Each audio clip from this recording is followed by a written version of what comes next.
Now Clay is seated, so we are ready. Thank you. Thank you so much. Yeah. Well, good morning, everyone. Welcome back. Hope everybody got a fresh cup of coffee, tea, or some other refreshment. And I'm glad to welcome us back to on this last panel here, I guess, before lunch. So we'll switch topics a little bit to focus on a different risk or concern for the shipping industry and the supply chain, looking at cyber risk and threats. As we all know, shipping is facing some transitions related to decarbonization and digitalization. And of course, the cyber resilience, cyber risk could, in the potential, also be a threat to that transition. Ladies and gentlemen, the program has begun. That could also impact the transition that the industry needs to do. Of course, the focus for the industry in the last 2 years for a lot of shipping companies and other stakeholders has sort of been on the compliance to short-term compliance to decarbonization's goal, like these acronyms CII, EXXI. But at the same time, there have also been significant developments on the IMO and for other stakeholders on making our shipping and ships more cyber resilient. As you know, the cyber risk should be included into safety management for shipping companies and for ships, as well as the HACC, the International Association of Classification Societies, has also issued some unified requirement that will apply to new vessels built after January 1st, 2024, that they need to have some approval done by the classification societies when it comes to cyber risks and cyber system, computer-based systems on board vessels for the future. But in the meantime, of course, as well, what should the industry do to minimize the risk for the existing fleet? So we have an interesting panel here today to maybe discuss a little bit on what is on the agenda and what we need to do to that. So I'm joined here by Max Bobys from HudsonCyber, which is a company specializing in managing cyber risk for companies, and he's the vice president and leading their cyber logic team as well. I also have a representative from the U.S. Coast Guard, the New York sector, Brendan Dolan, who is their maritime transportation system cyber risk specialist for the New York sector. It goes also Kevin Humpreys from Lloyds Register Americas, who is the president of the Marine and Offshore Division for LR. And then we also have Ryan Moody from ABS Group, President and CEO of the ABS Groups. And finally, we also got Sean Pribyl, a business attorney for Holland and Knight, an attorney company also as supporting customers on the legal requirements for cyber risk. So with that, I will turn it over to the panel and sort of ask each one of the panelists to maybe give their sort of insight and advice to shipping companies and other stakeholders, what their concerns should be about cyber risk and what is the best practice to reduce the risk and focus on this in the short term. So Max, you want to go first? Sure, Jan. Thank you. And good afternoon, everybody. I'm pleased to be here. As Jan mentioned, I run HudsonCyber. We specialize in basically providing advisory and strategic insights to shipping companies and maritime stakeholders across the globe. I'm going to start off with a historical reference, as another gentleman did earlier today. Many of you have probably heard Clausewitz's quote, war is an extension of politics by other means. I would like you to frame your thinking about cyber risk management in the context of that, but I want to expand it a little bit more. Think of cyber risk as cyber risk is war. It's an extension of military, economic, social, and political agendas on a global stage. So on that stage, you have my 16-year-old daughter with her smartphone. You have the Russian FSB, and you've probably got some of the most well-resourced organized criminal organizations in the history of mankind. And some of them are probably at a disadvantage. And to that point, have you ever tried to take away a cell phone from a 16-year-old girl? So it's not pretty, and I have tried. But one of the things we're going to talk about, as Jan mentioned, is how to look at your cyber risk from the perspective of things like compliance, best practices. Some of those are being promulgated by the unified requirements under HACC, which are excellent, but I would consider those as de minimis. And what do I mean by that? What I mean by that is that when you look at cyber risk in your organization, one of the things that we've found that we've always tried to work with through our clients is that there's a disconnect in the management suite, the executive suite in many shipping companies. And that disconnect is between IT and those who are responsible for balance sheet risk management. You have to look at cyber risk as a balance sheet conversation, which inevitably means that it is a financial conversation about the types of risks that you're looking at, how you mitigate those risks. Well, first you have to identify them, and you mitigate them, and then you come to decisions about whether you accept them or transfer them. And so we do a lot of work with insurance companies, underwriters, more on the traditional side. And so when they look at risk, they're looking at risk as a financial conversation. So when we work with our clients in the context of risk transfer, it always is in the context of a financial discussion. It's what money is at risk, and how are you protecting that financial risk on your balance sheet. So a lot of what we do is transformative in nature. We work with clients to help them go through that cultural change, and it is a difficult one because in this industry, we recognize that in shipping, I mean, it's as old as mankind has been trading, right? You guys are very good at managing risk, and it's complex risk management discussion. Cyber risk is part of that. But I would just caution you not to stop at your cyber risk management efforts on a compliance basis. Look at it more broadly. Look at it from a balance sheet perspective. Engage the stakeholders in your C-suite. That means your risk manager. It means your operations. It means your DPA, not just IT. So as we talk about that today, I would just ask you to keep that in the back of your mind, because as we go through the risk management conversations, ultimately it's about making decisions that are informed about how best to prioritize resources regarding CapEx and OpEx decision making. So with that in mind, I only had a few minutes to talk about it, but hopefully that gives you a perspective where I'm coming from. Thank you, Jan. Thank you, Max. Then I'll turn it over to Brendan from the U.S. Coast Guard. So, Brendan, can you ask a little, or tell us a little bit about what the Coast Guard is focusing on when it comes to your role as the sort of regulator, but also protecting the U.S. ports and shipping, and it maybe also sort of something that you will focus on during port state controls and other issues as well, and what you sort of look for the future as well coming up. Thank you, Jan.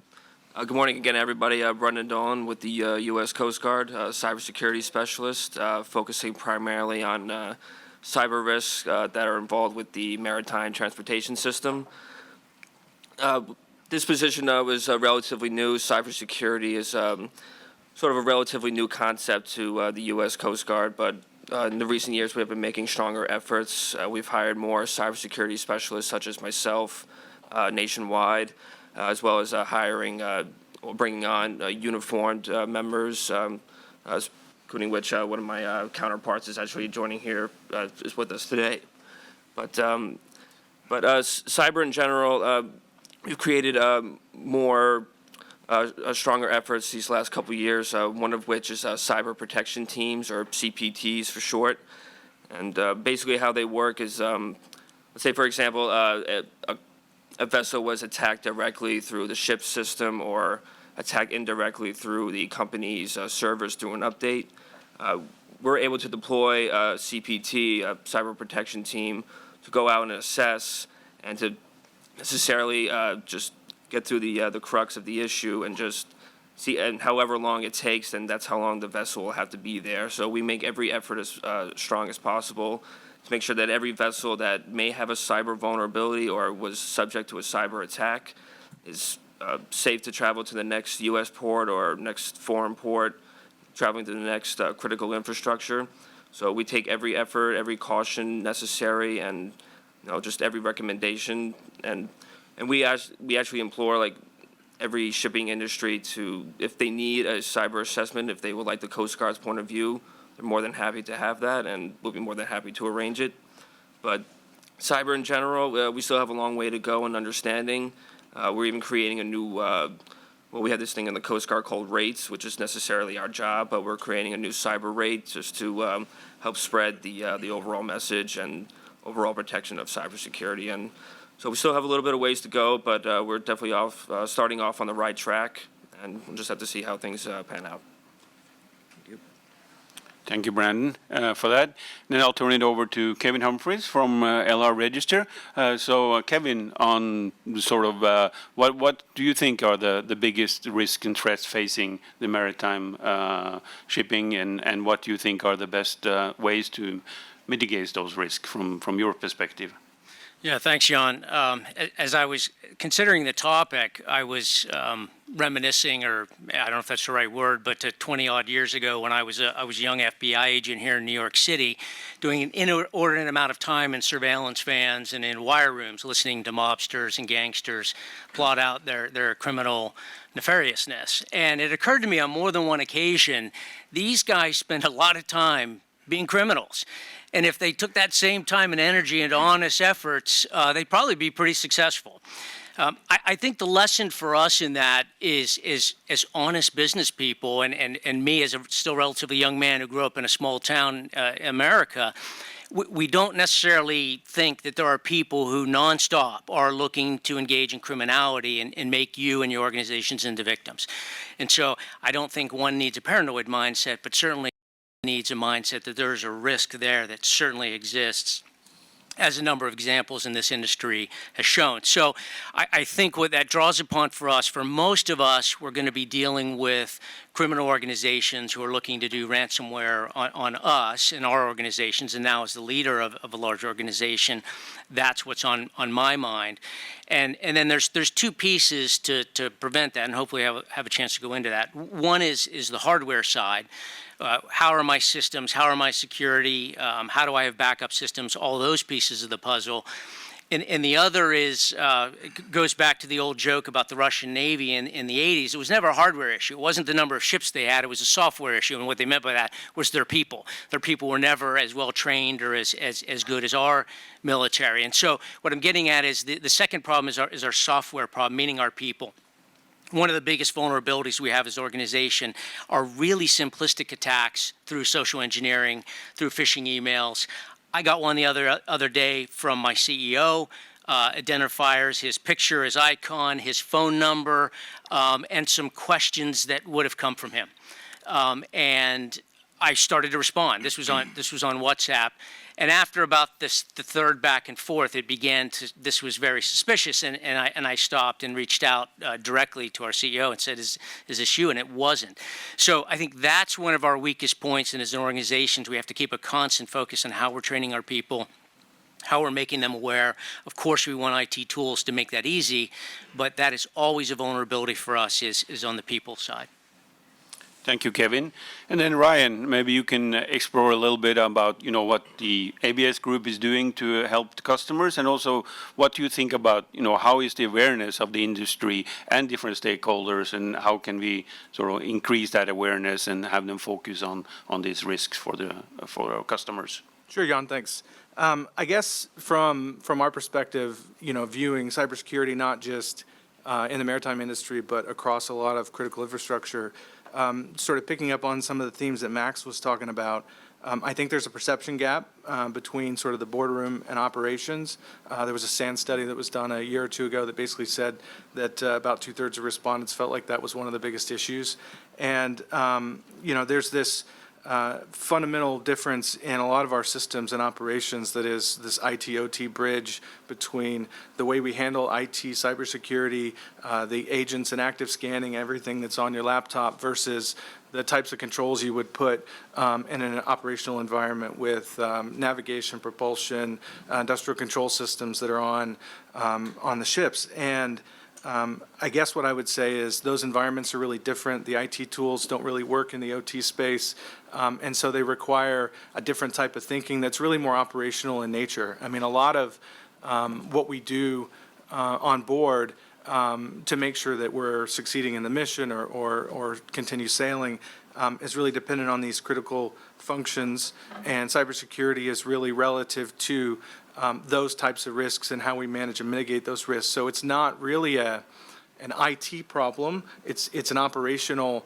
it's a nuance relative to risk management on all of the ship functions and how we think about how each one of those functions could be compromised relative to the causes of those potential compromises. We think about that a lot in operations, but we don't currently have a framework for how we think about cyber relative to those. And then the same with the consequences. Are there controls relative to the consequences, and can those things be cyber compromised? So from our viewpoint, cyber is really one of those things that's now part of our world. It's very operational, so you're not going to solve it with IT, but you do have to sort of bridge this perception gap in terms of what it means to implement programs, especially focused on OT. I mean, a couple of statistics, especially in other critical infrastructure spaces where cyber is more mature, I would say that we see that about 80% of all cyber attacks are non-malicious, meaning it wasn't really intended to be a bad actor. It was something that was introduced into the environment that had a cyber consequence, and 2/3 of those were insider threats. So as we think about people that work inside of our operating environment or contractors that are coming on and off of our ships, a lot of that is introducing cyber risk into the environment that we have to think about operationally, how we manage that. So that's all for me. Thank you, Ryan, for those comments. And then Sean, on the legal perspective related to cyber risks, what is the legal risks for customers when it comes to cyber? And also, do you believe or do you think that the current U.S. statute and regulations are sufficient for the regulators like the Coast Guard to protect our ports and ships? Thanks. And I'll try to answer that also giving a bit more of a Washington, D.C. view of what I've been seeing recently. And first, I'll just mention how we are advising clients on this. We see this, the maritime sector obviously as part of the broader maritime, the marine transportation system, part of the broader U.S. Homeland Security and national security efforts, part of the global supply chain. So we've actually brought in the past couple of years, DOJ lawyers who specialized in cybersecurity that we work with on the maritime side to try to address both, as we've talked about, the prevention aspects, so preparing for these incidents on board ships, as well as through your short side operations, and then also how to respond to these. And I think this is a geopolitical a focused event, and I just want to add that what makes this so challenging is the idea of identifying these nefarious actors. You very likely won't know if they are criminal or if it's some type of state actor. That won't be evident perhaps at the outset. So it's the same general risk. It's just the idea of trying to protect yourself to the extent possible, and then the appropriate, making sure that the appropriate reporting and response mechanisms are in place.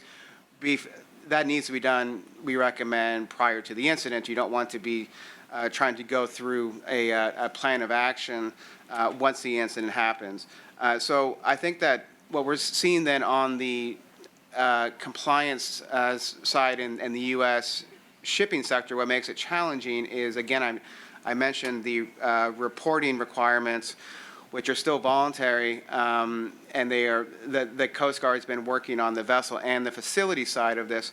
But what's becoming challenging is, as we track very closely the developing regulations in the U.S., plus how they conform to international standards, and we still have a disconnect in the U.S. as far as to whom reports should be made, which agencies within Department of Homeland Security have the lead on certain events. This is still being worked out, so I would watch for this over the next year.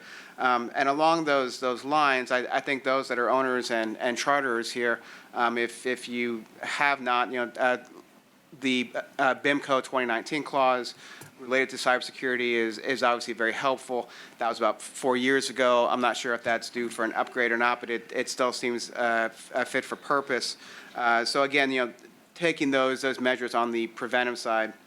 And to the question as far as the appropriate authorities, I think what's been coming to light from the U.S. Coast Guard side is that statutes that were that grant the Coast Guard the authority to develop regulations were not necessarily developed with cybersecurity in mind. And we've had some recent case law in the U.S. over the past year and a half that has taken a closer look at what the Coast Guard and other federal agencies can do based on what Congress intended them to do. So I would expect to see more efforts from the Coast Guard over the next year on looking at regulations and statutes that they rely on for their enforcement and compliance measures to see if that needs to be updated to expressly include language for cybersecurity. And on that point, I'll just mention what we should look this year. There is a notice of proposed rulemaking, which is really just the first step in new regulations or amending regulations related to cybersecurity. And I'll just add that anyone can provide comments to that. So we work with clients on drafting those comments. You don't have to be a U.S. person, for example. You can be foreign and still offer those comments. So I would look for that because that is a chance from an industry perspective to help shape future regulations. This is a very rare chance. So we work with clients on all types of comments. Thanks. Thanks, Sean.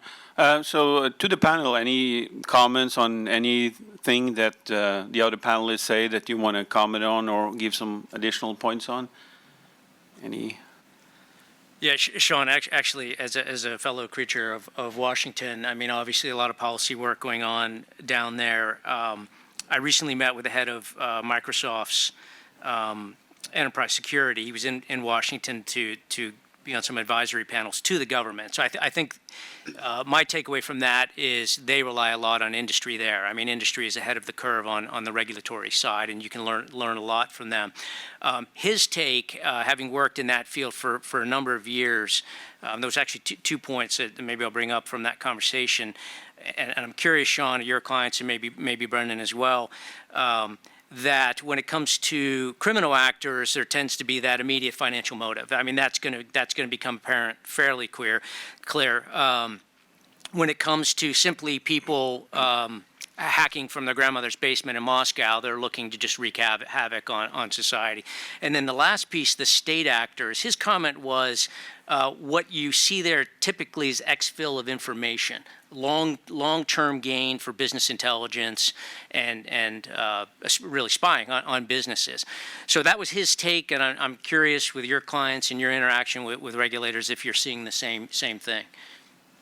Yes, that's exactly what we're seeing, and when it comes to the post-incident reporting protocols, you obviously have internal mechanisms that should be in place. You also have compliance with federal law in certain cases. I think what makes it so challenging is the Coast Guard, for example, as the regulator. Two things make it very challenging. They need to be the experts in this space, and to attract and retain the talent needed to do that, to become the experts, that's becoming very difficult. They have come a long way with developing new specialties that can assist with this, but the long-term process with that is still being worked out. The other issue is that the Coast Guard and some federal agencies want more sharing of these incidents. That can be very challenging because from a commercial perspective, that may not be in the best interest is, to disclose. You may be conducting this investigation that could last months, to identify this. And that to me is an ongoing challenge with clients to advise them on their personal risk, liabilities, and liabilities, but also to help support what the government wants, which is more information and how they can get that within an industry that's very competitive and relatively holds this information close. Thank you, Sean. And sort of picking up on that point, so as probably some of you are aware, one DNV software was subject to a ransomware attack. So a little bit about the best practices and information sharing. I mean, we also, as DNV or the, try to go out and be transparent and inform the industry about these things. But sort of what is the best way of learning from some of these incidents and then prepare for them? Because as I say, there are certain risks of being too open and maybe being vulnerable to attacks. But any panel members want to say what should be the focus on sharing information and learning? Yeah, I'd like to jump in on that. And actually, it touches on something that the guys were saying down here just a moment ago is, you know, there's a stigma around cyber threats, right? We at HudsonCyber, every single one of our customers has been compromised in some way, shape, or form regarding a cyber threat actor. There's different types, right? There's organized crime, there's nation states, there's hacktivism, and so on and so forth. So to Jan's question, one of the things that we recommend, we see a lot of return on investment on almost immediately, is internal information sharing mechanisms. I would encourage you, for the ship owners here and the operators, if you're not organized internally to share information, then you need to get organized to do that. And then I would strongly advocate that you also involve your in-house counsel or external counsel in that process, not to throw an advertisement out for Sean. But no, legal is an integral part of your internal working group. I would also encourage you to look at information sharing and analysis centers or information sharing mechanisms. They're out there. They're in Europe. They're here in the U.S. They provide a mechanism to share information confidentially, to de-attribute where the source of that information comes from for the benefit of its members. The industries that do this the best are the defense and financial industries, and they are targeted relentlessly, and they've been at this a lot longer. But that is a best practice I would strongly advocate for. Thank you. Any other on the panel want to chime in on what best practices are, what to... Max, if I could ask you a question to kind of follow up on that, because again, following what I was, my conversation with the lead of security at Microsoft, he told me a story, and I think it'll track with what your experience at Hudson is. He said, 12 or so years ago at Microsoft, they chased penetrations. They would happen, and then they would chase and try to close the back door or whatever it was in their programming. And somebody said, look, why are we not trying to penetrate our own systems? And so they developed red teams early on, and essentially they hired hackers. They went to hacker conferences and hired the best hackers to hack into their own systems. And it sounds like a bad movie plot, but that's what they did. And so, I take from that, if someone with that depth and breadth of technology as Microsoft is doing that, what should we be doing as now individuals responsible for organizations? Should we be proactively trying to hack our own systems or using consultants to do that very thing? Well, you're hitting something close to home for me, so thank you for bringing that up, Kevin. No, and that tends to be a big balance sheet conversation, right? Not every shipping company is financially in a position to afford those types of services. As Haley said earlier, services are sticky. And cybersecurity services, professional services, consultants are expensive, and they're very sticky when it comes to inflationary pressures on the pricing associated with that. Just look at what it costs to to hire PwC or come in and work with you. But yes, to your point, absolutely look at if you have the wherewithal within your company to hire external experts to come in and look at what you have. There's different skill sets to come in terms of red teaming, looking at you outside from a threat actor perspective, giving you that insight on not only where you might be vulnerable in terms of your network, your network operating environment, your public-facing environment, but also even internally. There's ways to do that as well. So again, that could probably take up the rest of this conversation. But to answer your question, yes, I would strongly advocate shipping companies look for their vulnerabilities. Thanks. Brendan, so is there anything the industry can expect from the Coast Guard in terms of more compliance requirements, more guidance? I know you come up with some facility guidance, but on the shipping side, anything sort of in the pipeline from the Coast Guard that you can talk about? Well, in terms of like when it comes to information sharing, the Coast Guard makes every effort to anonymize as much information as possible, and this is something that facilities and vessels and corporate officers need to understand, that we don't do what we do in order to call people out on certain things. Many people think the government likes to keep information to themselves, but really we try to get as much helpful information out there as possible. But no, we disseminate that, and we collaborate with other government agencies. We come up with new policies, like one sort called the. It's one of those new policies that I'm afraid has a long title, but I can get the name of it afterwards. But in terms of it just lays out what sort of vulnerabilities, how information should be shared, how information should be protected, who exactly should be in charge, how many drills and exercises are to be conducted, and so and we try to share as much information as possible, just to make everyone wary that, okay, like if one thing is happening in one port or on one vessel, then everybody else is aware, okay, like now we understand what is happening. Now we're best able to prepare ourselves just in case anything like that were to happen to a certain vessel or another facility as well. Great. So one final question to the panelists, and before we turn it over to the audience for any questions. Of course, the sort of regulations are often goal-based or performance-based, but sometimes prescriptive requirements are needed. But is there a risk that too prescriptive requirements can sort of stifle the little bit of innovation and new technologies and systems that needs to be introduced to shipping, especially when it comes to decarbonization, digitalization, more automation? Anyone have an opinion on the balance there?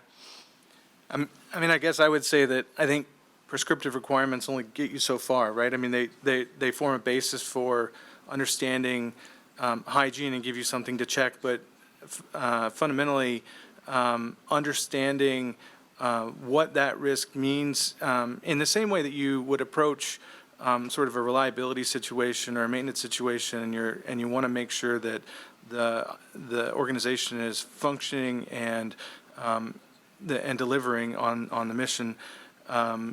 You need to think about cyber as a new element of that. So it's an operational function. It's not something that's now this sort of board-owned issue that you hand over to somebody in IT to deal with the problem. This is sort of at the deck plate level of how we think about how our operations work, what can be compromised, how do we make sure that we have controls ahead of the event to sort of protect and defend, how do we put some controls in place after the event to sort of detect and respond to that, and it's going to be sort of going forward, not just sort of checking a compliance box, but it's going to be good business to make sure that the operation continues to deliver on what it needs to deliver. Thanks. I just want to add one thing. Sorry. So, number one, to answer your question, Jan, I have not seen anything in industry that industry can't provide from a technical solution in terms of providing cybersecurity capabilities. But Ryan said something interesting, and I want to reaffirm it here. Cyber risk should be an agenda item. It is a recurring item in your board, in your quarterly board meetings, in your annual meetings. If cyber isn't on your agenda at the board level, you're not serious about managing cyber risk to your balance sheet. Thanks. A good point there. So then I'll turn it over to the audience for any questions, and please wait for the microphone and then your question. Thank you. As I was listening to all these very informative comments, it dawned on me that it's one thing going to your office 8 o'clock in the morning and turning on your computer and getting a blue screen saying that your systems are hacked and we need $500,000 in crypto to get them back. And it's another thing for a second officer going midnight on the bridge in the middle of the Pacific with a bad weather system coming his way and finding out that all his satellites are off, all his navigationals are off, and basically all he has is his gyro and his sextant, and there's a note that we're negotiating with your management company to get your systems back. And then I looked at my good friend Mr. Google here, and says around 1,000 shipping vessels have been impacted by a ransomware attack. And my question is, in an environment where every crewman, every person, every member of the crew has access to the internet from on board with satellite, whatever, I'm not sure exactly the technical details. How well trained are the crews and how well trained are the officers on something so sensitive? Because again, it's one thing to happen in an office that you have hundreds of people that can come to the office, and IT people, and help you, and it's another thing happening in the middle of the ocean. Thank you. Anyone want to take in this, how can we prepare our crew and seafarers for these incidents? I mean, I think you raise great points. I mean, one of the challenges of managing that type of cybersecurity environment is, you know, once you get inside of a ship system and the crew members have one set of networks, are those segmented from the various critical operations on board?